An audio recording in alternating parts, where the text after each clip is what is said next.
Greater పరిధిలో 72 సబ్స్టేషన్లు ఏర్పాటు చేయాలని ఏడాదిన్నర కిందటనే అధికారులు ప్రతిపాదనలు పెట్టారు. గతంలో 1-2 సబ్స్టేషన్ల కోసం టెండర్లు పిలిచేవాళ్ళు. అధ్యక్ష, సబ్స్టేషన్ ఎక్కడ అవసరం ఉంటే అప్పటికప్పుడు 1, 2, 3 ఎన్ని అవసరం ఉంటే అప్పుడు టెండర్లు పిలిచేవారు అధ్యక్ష.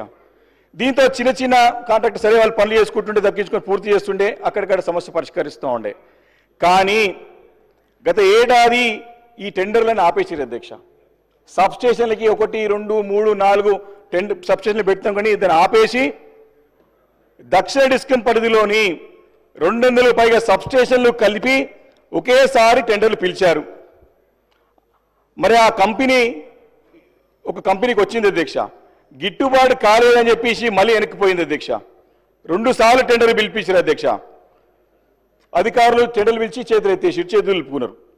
ఈలోగా ఎండాకాలం వచ్చింది. మళ్ళీ కొత్త సబ్స్టేషన్లు లేక ఫీడర్లపై భారం పెరిగి ఐటీ కారిడార్లో కానీ ఈ యొక్క కరెంట్ షార్టేజ్, కరెంట్ పోవడము స్టార్ట్ అయింది అధ్యక్ష. 2 గంటలు 2 గంటలు ఈ యొక్క ఐటీ కార్డు ఎప్పుడు మనం నిరంతరం ఇచ్చేది అధ్యక్ష. ఈ 200 సబ్స్టేషన్లు ఒకటేసారి పిలవాలని చెప్పేసి ఆ కంపెనీకి లాభపడాలని చెప్పేసి ఎందుకు ప్రయత్నం చేస్తుంది ప్రభుత్వం అని చెప్పి స్పష్టంగా అడుగుతున్నాం అధ్యక్ష. మరి కంపెనీ అనుకున్న వ్యక్తులు పెద్ద పెద్ద వ్యక్తులు అధ్యక్ష, నేను పేరు చెప్పలేను, బాగుండవు చెప్తే కూడా బాధ్యత గల పదవిలో ఉన్నారు వారు.